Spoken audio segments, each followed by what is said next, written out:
فإن أصدق الحديث كتاب الله وأحسن الهدي هدي محمد صلى الله عليه وسلم وخير الأمور أوائلها وشر الأمور محدثاتها وكل محدثة بدعة وكل بدعة ضلالة وكل ضلالة في النار.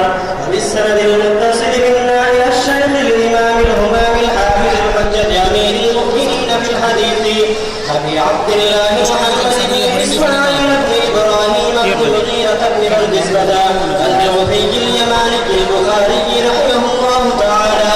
اللهم انفعنا بعلومه وعلومهم آمين يا رب العالمين. أنه قال: حدثنا عمرو بن علي قال حدثنا أبو عاصم قال حدثنا قرة بن خالد قال حدثنا أبو جمرة الزبعي قال: قلت لابن عباس رضي الله تعالى عنهما فقال: قدم وفد عبد القيس على رسول الله صلى الله عليه وسلم فقالوا: إن بيننا وبينك المشركين من مضر وإنا لا نصل إليك إلا في أشهر حرم فمرنا بجمل من الأمر إذ عملنا به دخلنا الجنة وندعو إليها من وراءنا.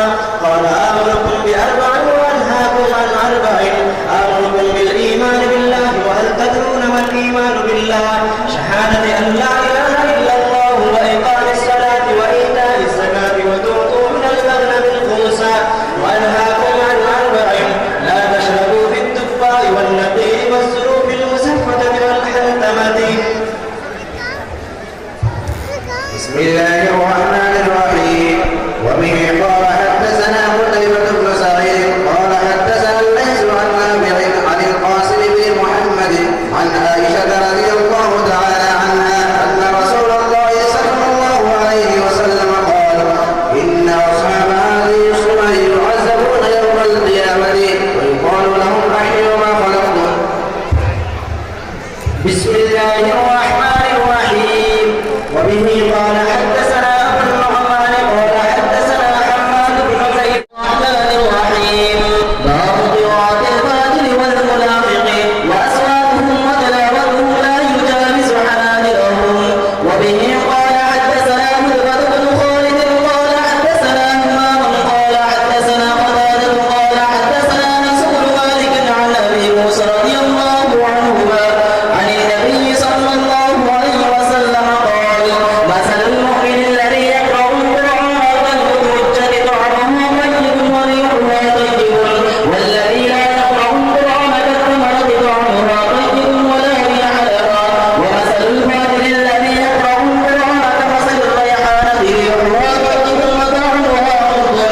ومثل الفاجر الذي لا يقرأ القرآن كمثل الحنظلة طعمها مر ولا ريح لها. بسم الله الرحمن الرحيم. وبه قال حدثنا علي قال حدثنا هشام قال أخبرنا معمر عن الزهري قال وحدثني أحمد بن صالح قال حدثنا عن بصر قال حدثنا يونس عن ابن شهاب قال أخبرني يحيى بن عروة بن الزبير أنه سمع عروة بن الزبير قالت عائشة رضي الله عنها: سأل الناس النبي صلى الله عليه وسلم عن الدخان فقال: إنهم ليسوا بشيء. فقالوا: يا رسول الله فإنهم يحدثون بالشيء يكون حقا. فقال النبي صلى الله عليه وسلم: تلك الكلمة من الحق يخطبها الجني فيغربها في أذن وليه كقرقرة الدجاجة فيغلقون فيه أكثر من 100 جلدة. بسم الله الرحمن الرحيم.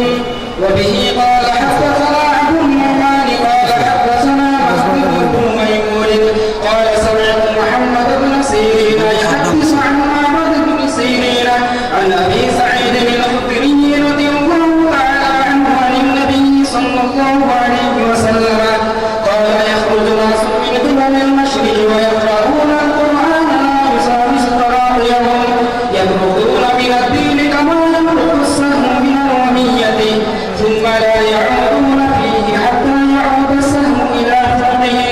قيل: ما سيبه؟ قال: سيبه التحريق أو قال التصبيط.